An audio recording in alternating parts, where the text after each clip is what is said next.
हरे कृष्णा, राधे राधे।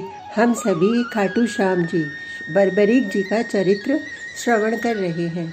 आज का प्रसंग है पराजित भीमसेन।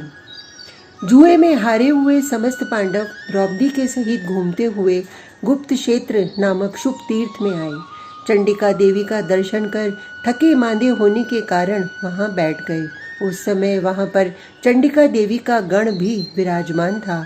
बर्बरीक पांडवों को पहचानता नहीं था। पांडव बर्बरीक को नहीं पहचानते थे क्योंकि अब तक उनकी उससे भेंट नहीं हुई थी। प्यास से पीड़ित हो महाबली भीमसेन कुंड में पानी पीने के लिए घुसे। उस समय धर्म के जानकार महात्मा युधिष्ठिर ने कहा, भीमसेन, कुंड से पानी निकाल कर बाहर ही हाथ पैर धो लो, उसके बाद जल पीना, अन्यथा तुम्हें बड़ा दोष लगेगा। प्यास पीड़ित भीम ने कुंड में प्रवेश कर शुद्धि के लिए मुख और दोनों हाथ पैर धोए। इस प्रकार अपराध करते देख ऊपर से ही बर्बरीक ने कहा, ओ दुर्मते, तुम यहाँ पर बड़ा पापपूर्ण कार्य कर रहे हो। क्या तुमको इतना भी ज्ञान नहीं है कि इस जल से मैं देवी को स्नान कराता हूँ? क्या तुम्हें यह भी पता नहीं कि कुंड के भीतर स्नान और मुख शुद्धि आदि नहीं करना चाहिए? तुम मुझे निरे मूर्ख ही लगते हो। मल से दूषित जल को तो मनुष्य भी नहीं छूते, फिर देवता उसका स्पर्श कैसे कर सकते हैं? जब तुम इतने बड़े मूढ़ हो तो तीर्थों में क्यों घूम रहे हो? क्रूर राक्षसा अधम, जल का दूसरा उपयोग ही क्या है? वह तो प्राणियों के भोग के लिए होता है। बड़े बड़े मुनीश्वरों ने भी तीर्थों में स्नान का विधान किया है। अंगों को धोना ही स्नान कहा गया है।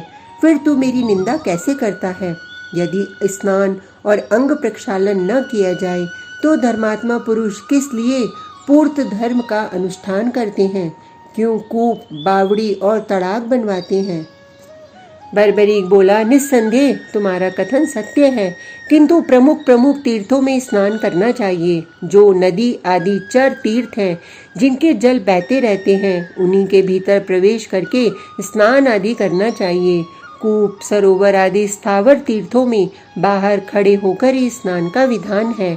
जहाँ भद्र पुरुष देव स्नान के लिए जल लेते हों तथा जो सरोवर देव स्थान से 100 हाथ से भी अधिक दूरी पर बनाया गया हो, उसके भीतर भी प्रवेश करने का यही क्रम है कि पहले बाहर ही दोनों हाथ पैर धोकर फिर कुंड में स्नान किया जाए, अन्यथा दोष बतलाया गया है। क्या तुमने ब्रह्मा जी का कहा हुआ यह श्लोक नहीं सुना कि जो जल में मल, मूत्र, कफ, थूक और कुल्ला छोड़ते हैं वे ब्रह्म हत्यारों के समान हैं।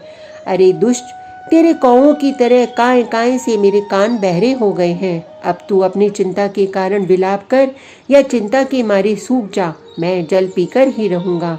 नराधम, मैं क्षत्रिय कुल में उत्पन्न हुआ हूँ, अतः तुझे किसी भी प्रकार ऐसा पाप नहीं करने दूंगा। हमारे इस कुंड से शीघ्र ही बाहर निकल जा, नहीं तो इन ईंटों के टुकड़ों से तुम्हारा मस्तक छिन्न भिन्न कर दूंगा।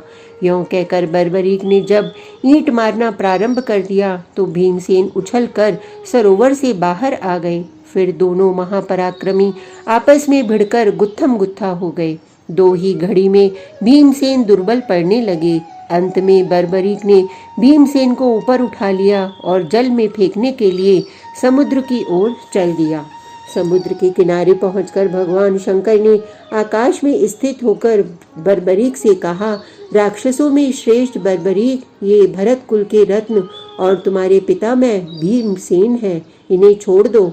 ये तीर्थ यात्रा के प्रसंग में अपने भाइयों और द्रौपदी के साथ विचरते हुए इस तीर्थ में स्नान करने के लिए ही यहाँ आए हैं, अतः तुम्हारे द्वारा सर्वथा सम्मान पाने योग्य हैं। भगवान शिव की बात सुनकर बर्बरीक भीमसेन को छोड़कर उनके चरणों में गिरकर बोला, हाय, मुझे धिक्कार है, बड़े कष्ट की बात है पितामह, मुझे क्षमा कीजिए। बर्बरीक को इस प्रकार से शोक करते देख भीमसेन ने उसे उठाकर अपनी छाती से लगा लिया और स्नेह से मस्तक सूंघकर कहा, वत्स, जन्म काल से ही न तो तुम हमें पहचानते हो और न हम तुमको। हमने तो केवल पुत्र घटोत्कच व भगवान श्री कृष्ण से सुन रखा है कि तुम तीर्थ में निवास करते हो। यदि यह सब बात हम भूल गए कि जो लोग अनेक प्रकार के दुखों से पीड़ित होते हैं, उनकी सारी स्मरण शक्ति बेटा नष्ट हो जाती है। तुम शोक न करो, कुमार्ग पर चलने वाला कोई क्यों न हो, क्षत्रिय के लिए दंडनीय ही है। साधु क्षत्रिय को उचित है कि कुमार्ग पर चले तो अपनी आत्मा को भी दंड दे। फिर पिता, माता, सुहृदय, भ्राता और पुत्र आदि के लिए तो कहना ही क्या। आज मुझे बड़ा हर्ष हो रहा है। मैं और मेरे पूर्वज धन्य हैं, जिसका पुत्र ऐसा धर्मज्ञ है। तुम वर पाने योग्य हो, मेरे तथा सत्पुरुषों द्वारा प्रशंसा पाने के अधिकारी हो। अतः तुम्हें शोक छोड़कर अब स्वस्थ हो जाना चाहिए। आज का प्रसंग इतना ही। कल तक के लिए हरे कृष्णा, राधे राधे।